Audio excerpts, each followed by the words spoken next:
Imagine spending $80,000 on a lakefront dream home only to discover your boat is considered unauthorized property and you're being fined $200 every day. That's exactly what happened to me when Karen from the Homeowners Association decided to make my life a living hell just because she didn't like the sight of my old fishing boat docked behind my house. But she picked the wrong guy to mess with. Hey, I see you reading this story right now. Drop a comment letting me know where you're tuning in from, because what I'm about to tell you shows how an average Joe like me defeated a powerful HOA and turned their private lake into the most epic jet ski racetrack this town has ever seen. A fresh start gone wrong after my divorce finalized last year. I needed a fresh start, something completely different from the cramped suburban apartment where I'd been licking my wounds for months. When I stumbled across a listing for an affordable lakefront property at Lakeside Pines, it felt like the universe was finally throwing me a bone. The house itself wasn't anything special. 3 bedrooms, 2 baths, a bit outdated, but the view was absolutely breathtaking. Floor-to-ceiling windows in the living room looked out over Blue Pine Lake, with mountains in the distance and tall pines framing the scene like something from a postcard. Best of all, there was a small dock where I could moor Old Reliable, the 20-foot fishing boat my father left me when he passed away 5 years ago. The boat wasn't just transportation. It was one of the few connections I still had to him, filled with memories of early morning fishing trips and life lessons delivered over the gentle lapping of water against the hull. The real estate agent, Samantha Davis, was a peppy blonde with an infectious smile who assured me this was the steal of the century at $80,000. There is a homeowners association, she mentioned casually as we toured the property, but they mostly just care about keeping the neighborhood clean and property values high. The dues are reasonable compared to similar communities. When I asked about boat regulations, she waved dismissively. People have boats here all the time. It's a lake community. I'll send you all the HOA documents to review, but I'm sure it won't be a problem. I should have known then that when someone says something won't be a problem, it inevitably will be. But I was too enchanted by the view and the possibilities to worry about bureaucratic details. The warning signs moving day came with unexpected help. My new next-door neighbors, Ted and Martha Wilson, a retired couple in their 70s, appeared with homemade lemonade and offers to help carry boxes. We've been here 15 years, Ted told me as we lugged my ancient couch through the front door. This used to be a real community before the new HOA board took over. Martha nodded vigorously, lowering her voice despite there being no one else around. Watch out for Patricia Harrington. She's the HOA president. We call her the Queen of Karens. She runs this place like it's her personal kingdom. Ted chuckled nervously. Martha, don't scare the poor man on his first day. But his laugh didn't reach his eyes and I filed the warning away, too focused on getting settled to worry about neighborhood politics. The first 3 weeks were blissful. I worked remotely from my new home office, taking lunch breaks on my boat, sometimes fishing, sometimes just drifting and soaking in the serene beauty of the lake. I met a few more neighbors, most friendly, some a bit standoffish, and started to feel like maybe this was exactly where I needed to be to heal and move forward. The first strike, then came the letter. I returned home from a Friday evening fishing trip to find an official-looking envelope taped to my front door. Inside was a notice of violation from the Lakeside Pines HOA, informing me that I was being fined $500 for unauthorized mooring of vehicles on the lake, and that I had 24 hours to remove my boat or face additional penalties of $200 per day. I stood on my porch reading and rereading the notice, certain there must be some mistake. I pulled out the folder of closing documents and scanned through them, finding nothing that prohibited boats on the lake. I called Samantha, who sounded genuinely surprised but assured me she had sent all the HOA regulations in an email before closing. Check your spam folder, she suggested. Sometimes those documents get filtered out. Sure enough, buried in my spam folder was an email with several attachments I'd never opened. But even after reviewing them that night, I couldn't find any clear prohibition on personal boats, just vague language about maintaining the aesthetic character of the community waterfront. Face to face with the Queen of Karens, the next morning, I decided to address this head-on. I drove to the small office building near the neighborhood entrance that served as HOA headquarters. The woman at the reception desk looked alarmed when I asked to speak with Patricia Harrington, but she made a call, and moments later I was ushered into a meticulously decorated office. Patricia was exactly as I'd imagined from Ted and Martha's description. A woman in her early 60s with perfectly coiffed silver hair, wearing a pastel pantsuit and pearl earrings that practically screamed, "I want to speak to your manager." She didn't stand when I entered, merely gesturing to the chair across from her desk with a manicured hand. "Mr. Reynolds, I understand you have questions about your violation notice." I explained that I had purchased the home specifically for lake access and had reviewed the documents without finding any prohibition on boats. Patricia's smile never reached her eyes as she swiveled her computer monitor toward me, pointing to a section in the HOA regulations. Section 7, Paragraph 4. No personal watercraft shall be permitted on the lake except for HOA-approved kayaks available for community use at the clubhouse. It's quite clear. I leaned forward, reading the text for myself. But my real estate agent specifically said boats were common here, and I can see other boats from my backyard right now. Patricia's smile tightened. Those are grandfathered exceptions for residents who lived here before the rule was implemented 3 years ago. New residents must comply with current regulations. When I mentioned that this rule hadn't been highlighted during my purchase, she shrugged. It's your responsibility to review all regulations before buying. And frankly, that old boat is an eyesore that diminishes the visual appeal of our waterfront properties. I felt my temper rising but kept my voice level. The boat has sentimental value. It was my father's. Is there a variance process or a way to apply for an exception? Patricia's expression made it clear what she thought of my chances. You can submit a formal request to the architectural committee, but I'll be honest, Mr. Reynolds, the likelihood of approval is virtually zero. We've been working very hard to elevate the Lakeside Pines experience, and part of that is maintaining a certain standard. The way she said standard, while giving my jeans and t-shirt a dismissive once-over, made it clear what she thought of me. The conspiracy revealed as I left her office seething with frustration. I overheard a conversation from the partially open door of a conference room. Patricia was speaking with a man whose deep voice carried easily. His property is in the perfect position for the yacht club expansion. If he can't use his boat, he'll sell eventually. The man chuckled.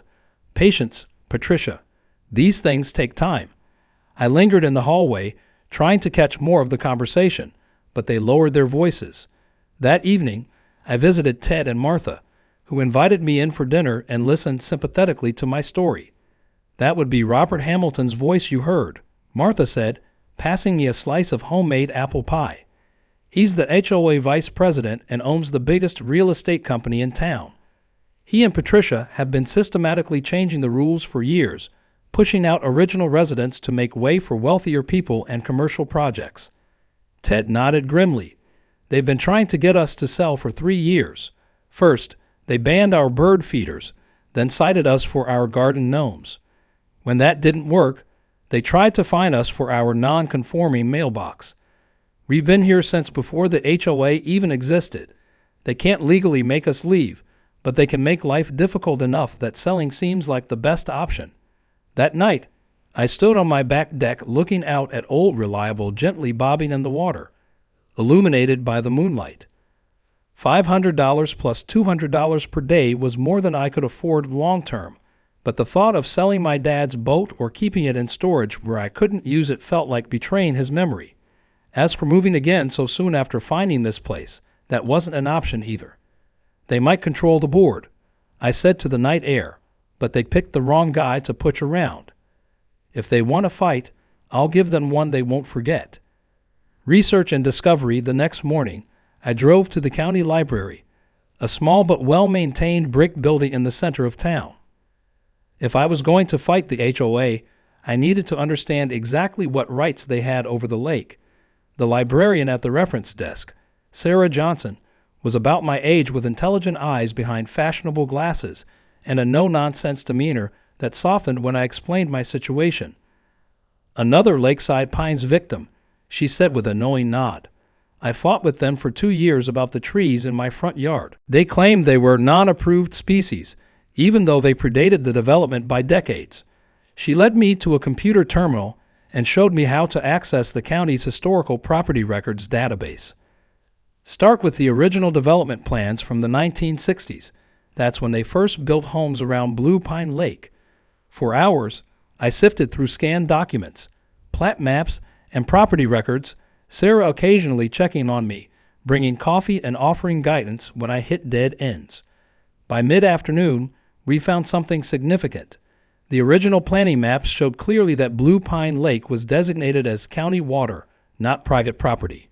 Even more importantly, we discovered an agreement between the original developer and the city confirming public access rights to the lake. "This is huge," Sarah said, excitement coloring her voice. The HOA has been gradually changing the language in their documents over the years, from preferential use rights to exclusive ownership rights of the lake, but there's no legal record of any change in ownership status. Sarah introduced me to James Thompson, a former city council clerk who now volunteered at the library organizing local history records. James, a dignified man in his 70s with a shock of white hair and encyclopedic knowledge of local governance, confirmed our findings. "They're betting on no one checking the actual legal status," he said, examining the documents we found. "The HOA has no authority to ban you from using your boat on public water. They can only regulate where you dock it, and from what I understand, if you're mooring it on the water directly behind your property, they have no jurisdiction there either." The first counterattack armed with copies of everything we'd found, I went home and drafted a formal email to the HOA, attaching the historical documents and requesting that they resign the fine and acknowledge my right to use my boat on the lake based on the public water designation. I kept my tone professional but firm, making it clear I had done my homework. The next day, instead of hearing from Patricia, I received a call from Robert Hamilton himself, inviting me to his office to discuss the matter amicably. I felt a surge of hope. Perhaps they were backing down. Robert's office was everything I expected from a successful real estate developer. Corner suite in the town's only high-rise, all of 4 stories, floor-to-ceiling windows overlooking the lake, tasteful modern furnishings, and architectural models displayed like trophies. The man himself was tall and imposing, around 55, with the tanned complexion of someone who spends weekends on golf courses and the practiced smile of a career salesman. "Mike, I appreciate you coming in," he said, gesturing to a leather chair as he settled behind his massive desk. "I've reviewed your email and the documents you sent. Very thorough research." His tone was friendly, but something in his eyes reminded me of a shark circling its prey. "I think there's been a misunderstanding. We certainly don't want to create ill will with new residents." For a moment, I thought I'd won, but then Robert continued, "I'd like to propose a solution that benefits everyone. My company would be willing to purchase your property at 15% above market value. You could find another lovely home, perhaps not on the lake, but with the premium I'm offering, you'd have plenty of options." He smiled thinly, and this unpleasantness about the boat would become moot. I stared at him, processing what he was really saying. This wasn't about my boat being an eyesore. They wanted my property specifically. "I appreciate the offer," I said carefully, "but I'm not interested in selling. I just want to use my boat on the public lake, as is my right according to the documents I found." Robert's friendly demeanor cooled several degrees. "I admire your research skills, Mike, but you should know that we have a team of attorneys ready to litigate this issue for years if necessary. During that time, fines will continue to accumulate, and your quality of life here will be less than ideal." The threat was unmistakable. When I maintained that I wouldn't be selling or removing my boat, Robert sighed dramatically. "I had hoped we could resolve this civilly, but if you want to make this difficult, we can accommodate that approach as well. The HOA has more power than you might realize." Escalation: the next day, I received 2 more violation notices, one for excessive weeds in my garden and another for non-conforming paint color on a small section of my porch railing, with $300 fines for each. The weeds were wildflowers I'd planted, and the paint was a touch-up I'd done with paint left in the garage by the previous owner. The retaliatory nature couldn't have been more obvious. When I mentioned these new violations to Martha, she wasn't surprised. They drove out 3 families last year with constant petty violations. One family was fined for their children's bicycles being visible in their driveway, another for having a window air conditioning unit that could be seen from the street. Don't let them do it to you too. That evening, I sat on my deck feeling angry and somewhat helpless despite all my research. The sun was setting over the lake, casting everything in a golden glow that would normally bring me peace, but now just highlighted what I stood to lose. In the distance, I could see a group of young people on jet skis, laughing and racing each other from the public boat launch at the far end of the lake. They clearly didn't live in Lakeside Pines. Patricia would never allow such disruptive behavior, but they were having the time of their lives, completely free of HOA tyranny. And that's when the idea began to form. If the lake was public, and the HOA couldn't legally stop me from using it, I watched the jet skiers for a while longer, the beginnings of a plan taking shape in my mind. It would be risky and potentially create even more conflict with the HOA, but if they wanted to call this their private lake, maybe it was time for the whole town to learn the truth in the most visible way possible. But first, I would need allies, and I knew exactly who might help me. Building an army the morning after my revelation, I headed to Blue Pine Marine, the local boat repair shop on the outskirts of town. Kevin Martinez, the owner, was well known in the local boating community as both a skilled mechanic and a former professional boat racer. I'd met him briefly when I first moved to town and had old reliable service. The shop was busy with boats in various states of repair filling the lot, but Kevin spotted me and waved me over to where he was elbow deep in an outboard motor. "Mike, right?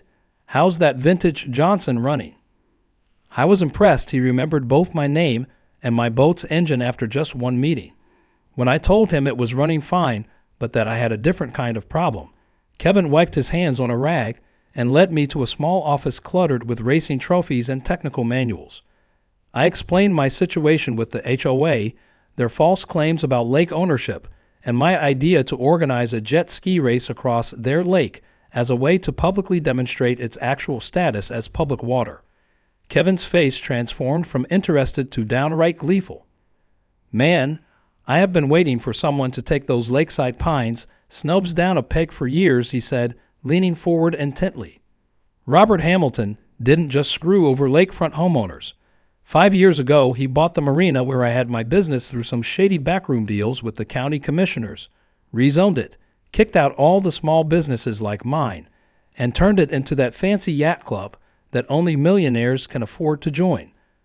Cost me my prime location and almost bankrupted me. The personal vendetta explained his enthusiasm, but I needed to know if he could actually help. "I know a lot about boats, but nothing about organizing a water event like this. Is it even possible?" Kevin grinned, a spark of mischief in his eyes. "Not only is it possible, but I've got just the group to help pull it off." He made a quick phone call, and 30 minutes later, his shop was filled with about 15 people ranging from college age to middle-aged, all with the tanned, fit look of water sports enthusiasts. This was the Lakeside Riders, a local jet ski club that had apparently been banned from using the lake near Lakeside Pines after numerous complaints from Patricia about noise and trespassing on private waters. The group's leader, a barrel-chested man named Jack, who worked as a high school PE teacher, was ecstatic about the possibility of legally returning to what he called the best riding water in the county. "We've got about 30 members total," he told me. "If you're serious about this race, we can provide the riders, the equipment, and the know-how to set up a proper course." Media momentum. With the Lakeside Riders on board, my next step was to get some media coverage. Sarah from the library introduced me to Zoe Adams, a reporter for the local newspaper who had been trying to investigate the HOA and Robert's real estate dealings for months without enough solid evidence to publish anything substantial. "This could be the catalyst I've been waiting for," she said when we met at a coffee shop downtown. "I've heard rumors about unethical practices, but no one's been willing to go on record. A public event highlighting their false claims about the lake would create a perfect news hook to finally tell this story." Zoe was smart ambitious, and clearly frustrated by how Robert and his allies had managed to control the local narrative. She agreed to write a pre-event article about our Blue Pine Lake Freedom Fest, emphasizing the public nature of the lake based on the historical documents I'd found, and to document the HOA's reaction.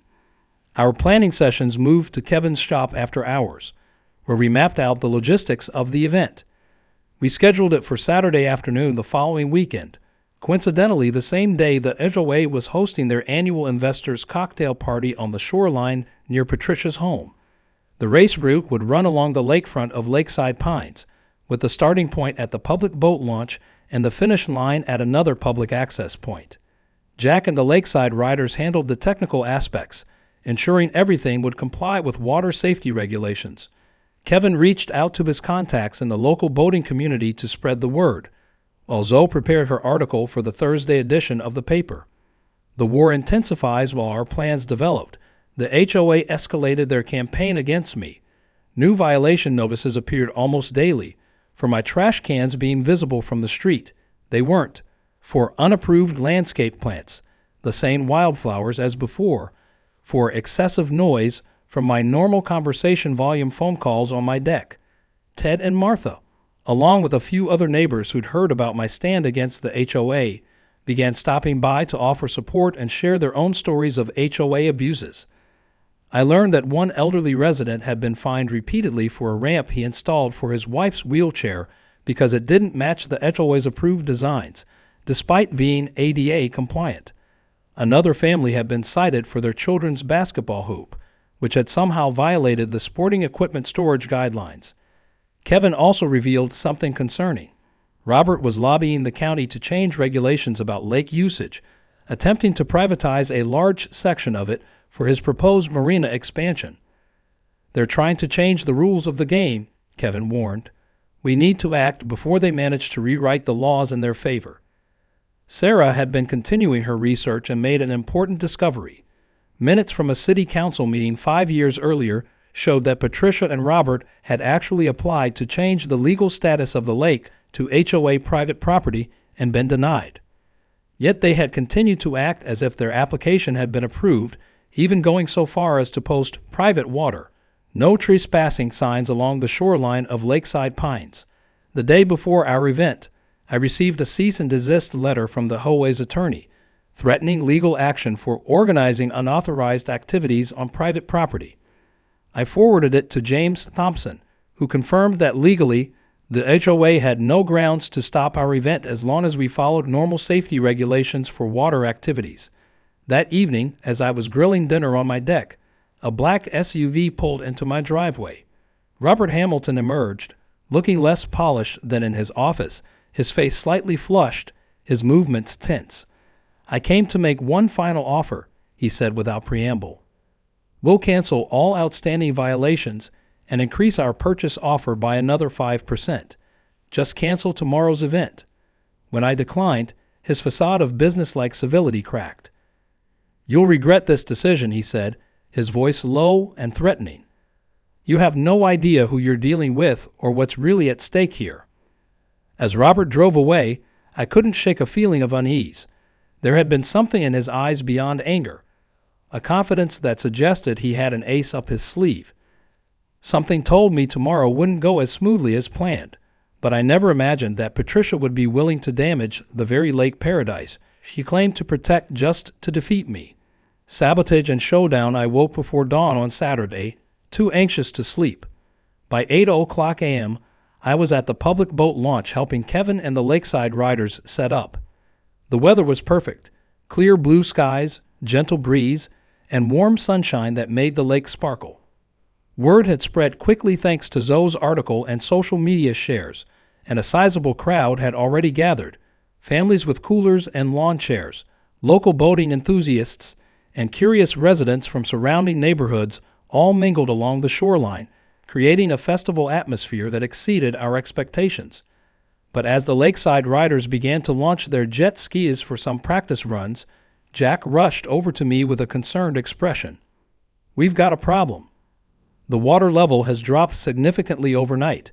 There are mud flats and shallow areas that weren't there yesterday. Kevin and I followed him to the water's edge And sure enough, the lake level had dropped at least 3 feet, exposing muddy shoreline that should have been underwater and creating hazardous conditions in parts of our planned race course. The lakeside riders were baffled. "This isn't normal," one woman said as she carefully navigated her jet ski through a newly shallow area. "Even during drought seasons, the lake doesn't drop this fast." Kevin immediately went to investigate, returning 20 minutes later with news. The control gate at the small dam that regulates the lake level has been opened wider than normal. Someone deliberately lowered the lake overnight. We quickly huddled to reassess. The race could still happen if we adjusted the course to avoid the most dangerous shallow areas, but it would be more challenging than planned. Just as we were finalizing the new route, 3 police cruisers pulled up, lights flashing. Officer Dave Miller, a stocky man in his 40s with a no-nonsense demeanor, approached our group. "I need to speak with whoever's in charge of this event." When I stepped forward, he continued, "We've received a report from the County Water Resources Department that the lake is under a pollution advisory and unsafe for recreational activities. I'm going to have to ask you to cancel this event." I showed Officer Miller our permits and explained that we checked water conditions just the day before with no mention of any advisory. "This report came in this morning," he said, showing me an official-looking document on county letterhead signed by Roger Williams, a water department official. "Says there's been a sewage leak from a lakefront property. Can't risk having people in the water until it's fully assessed." Across the lake, I could see the HOA's cocktail party setting up on an elegant lawn that sloped down to the water. Patricia and Robert stood at the shore, watching our predicament unfold with unmistakable satisfaction. Zoe, ever the journalist, was already on her phone checking facts. "There's no pollution advisory posted on the Water Resources Department website or social media," she reported after a few minutes. "And I just spoke with a contact at the department who says they haven't issued any advisories for Blue Pine Lake." She showed her phone to Officer Miller, who frowned in confusion.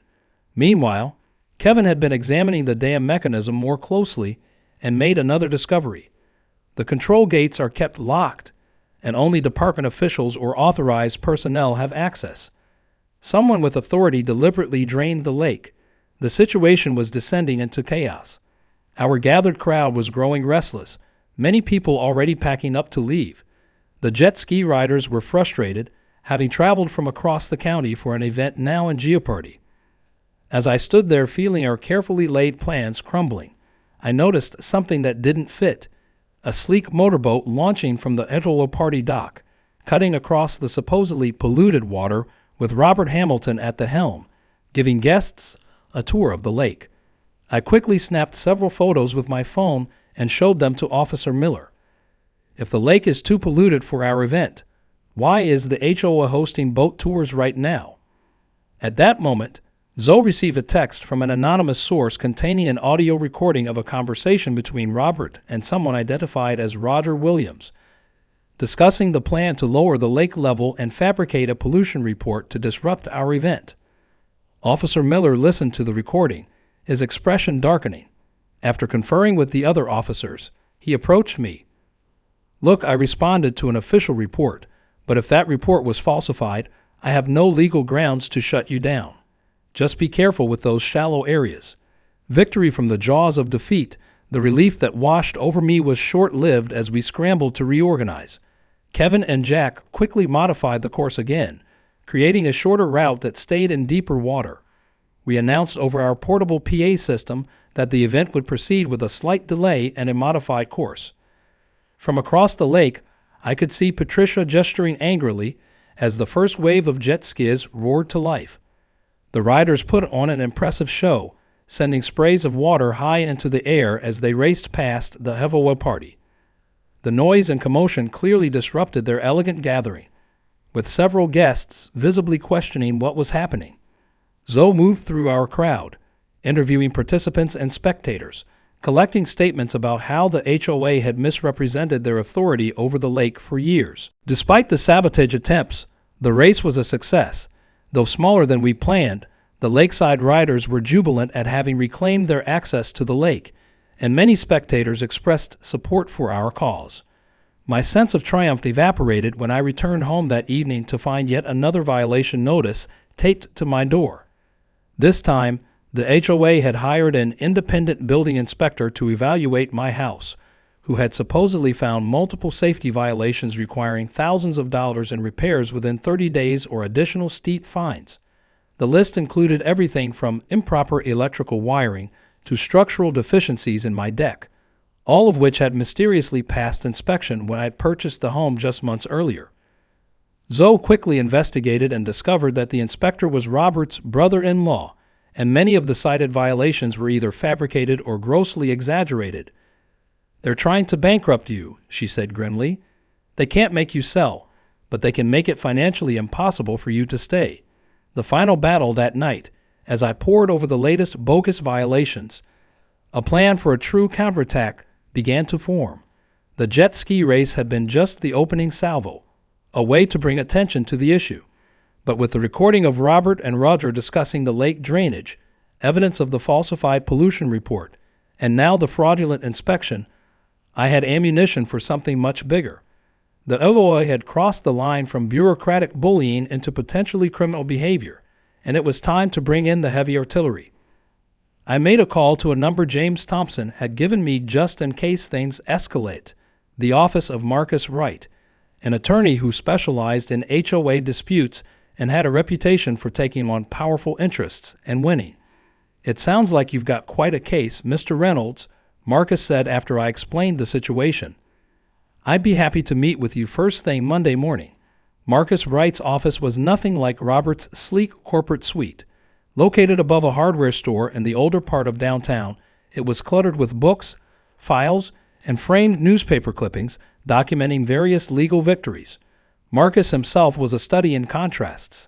He wore an expensive suit but kept his gray hair long and tied back in a ponytail, and spoke with the refined vocabulary of an Ivy League education, but the warm accent of his rural upbringing.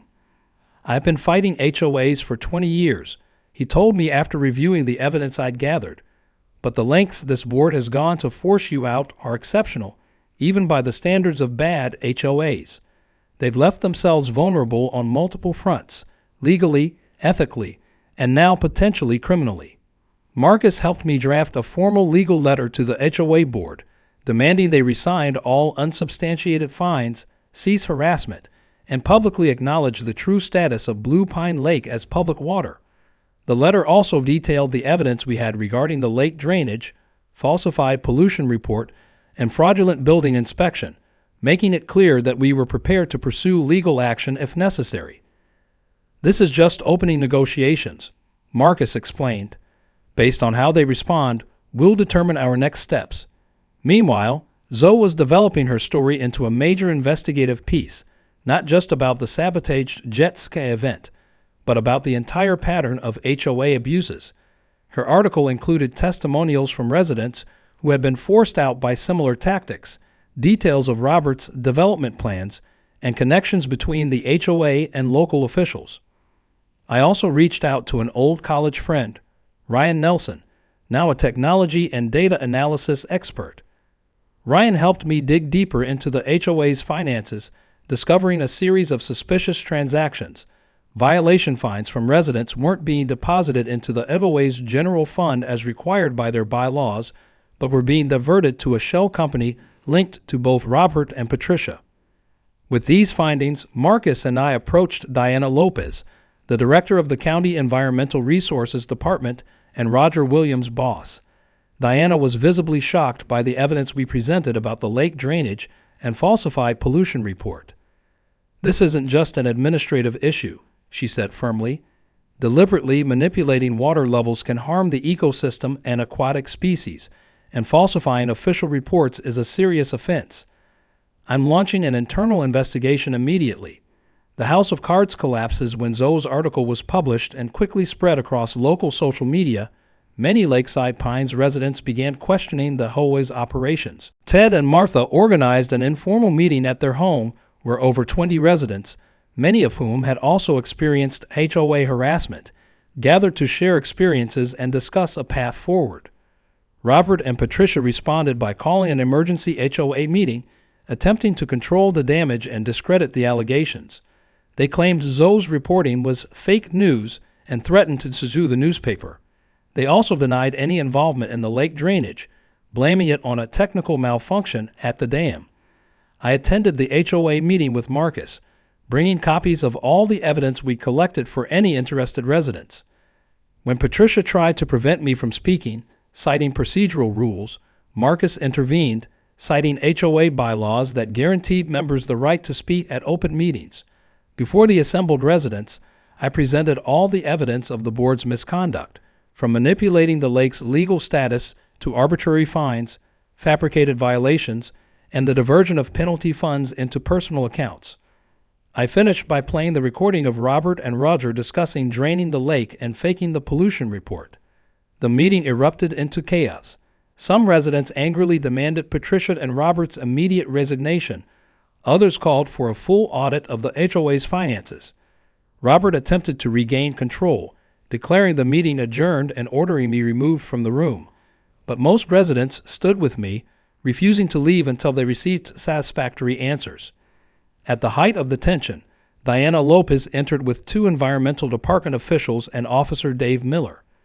Diana announced that they had confirmed the lake drainage was deliberate and illegal, and that Roger Williams had admitted to accepting bribes from Robert to facilitate it.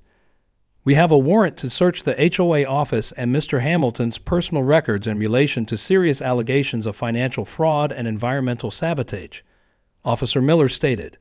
Robert and Patricia, realizing the situation had spiraled beyond their control, hastily left the meeting amid a chorus of angry shouts from residents. Escalation in danger. That night when I returned home, I discovered a brown envelope on my porch. Inside were photographs that no one should have had, pictures taken from inside my house, including one of me sleeping. Attached was a note that read, "This is just the beginning. I won't let you destroy my life's work." The message was clear. Robert wasn't going down without a fight, and he'd become truly dangerous. The photo sent a chill down my spine. I immediately called Officer Miller, who came to check my house and discovered a small camera illegally installed in a vent in my bedroom. He began an investigation into the breaking and entering and harassment. Meanwhile, the investigation into the HOA's financial activities continued to expand. Ryan discovered a complex network of shell companies used to funnel money from the HOA into Robert's personal real estate projects. The suspicions went beyond financial fraud to money laundering and tax evasion. This isn't just an HOA issue anymore, Ryan told me during a late-night strategy session at my kitchen table. The scale of these transactions goes far beyond what a small HOA could generate.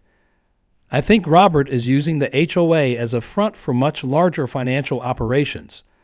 An unexpected ally. Just when I thought the situation couldn't get more complicated, an unexpected ally emerged. Lisa Hamilton, Robert's wife, secretly contacted me through Martha. Lisa revealed that she had discovered her husband's suspicious activities long ago and couldn't continue being complicit, especially after learning about the threats against me. "I can't be part of this anymore," she said, handing me a USB drive filled with internal financial documents. "Robert has crossed a line. He's always been ambitious and manipulative, but I never thought he'd go as far as threatening and surveilling people." The documents from Lisa revealed a much larger scheme. Robert wasn't just trying to control the lakefront for a marina development, but was preparing for a multi-million-dollar luxury resort development. To accomplish this, he needed complete control over the HOA and to remove uncooperative residents like me. Lisa also revealed that Patricia wasn't just an accomplice. She was a major investor in the project and would become the executive director if successful. Taking it all the way to City Hall with this new evidence, Marcus, Zoe, and I decided to take the case to a higher level. We presented the complete story and evidence at a city council meeting where many Lakeside Pines residents had gathered to attend. Robert and Patricia were also present, attempting to defend their actions and deny the allegations.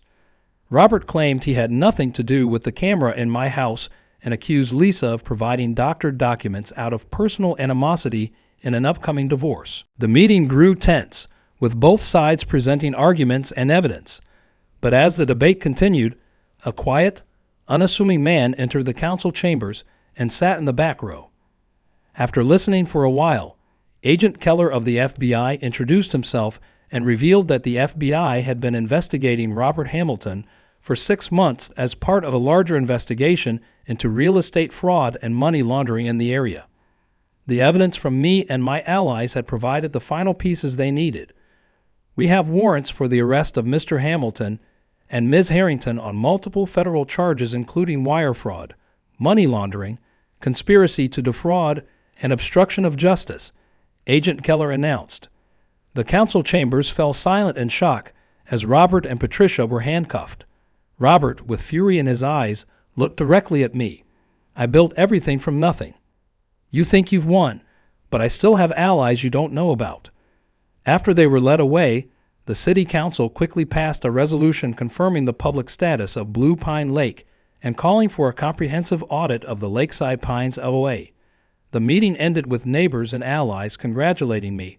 I felt relieved but still uneasy about Robert's final threat. As people dispersed, Agent Keller approached me privately and warned, "Hamilton is right about one thing. He does have powerful allies. Our investigation is ongoing, and you should remain cautious in the coming days." The deeper conspiracy, I returned home with mixed feelings of victory and concern. When I opened my door, another notice from the HOA lay on the floor, but this time it was an official notification that the HOA was being placed under temporary management by an independent company while investigations continued. That evening, I checked my email to find a message from an unidentified address that made my blood run cold. Pawns have been removed, but the game continues. The resort will be built with or without your consent. Who was behind Robert and Patricia, and why were they so invested in this project that they would continue despite all the risks? I knew that tomorrow I needed to dig even deeper into the history of Blue Pine Lake, because a bigger secret was waiting to be discovered. The threatening email confirmed what Agent Keller had suggested. Robert and Patricia were just the visible faces of a larger operation. I researched the deeper history of the area and discovered that a mining company had once found rare earth minerals beneath the lake. Ryan uncovered large payments to Robert from a company owned by State Senator Richard Collins, who had been lobbying to weaken environmental regulations for mineral extraction under freshwater bodies. The real plan became clear: gain control of the area to extract valuable minerals worth hundreds of millions of dollars. The final trap, we decided to set a trap, with Zoe writing a bait article about plans to make Blue Pine Lake a protected nature preserve. As expected, Senator Collins contacted me for a private meeting where he offered to buy my house for triple its value. During our FBI-monitored conversation, Collins revealed everything. The marina is just the first phase. Beneath that lake is the largest rare earth mineral deposit in the region. When he offered me a direct bribe, FBI agents appeared and arrested him.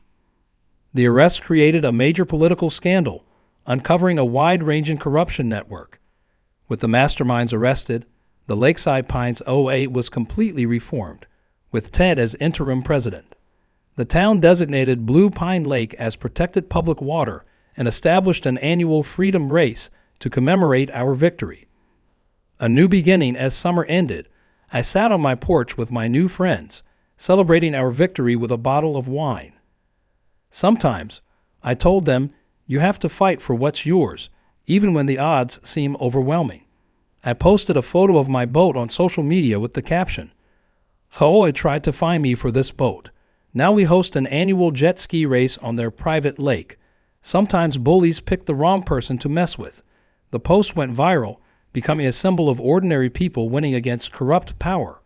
And each summer, when the freedom race takes place, I'm reminded that one ordinary person can make a difference with just an old boat, some determination, and the right friends.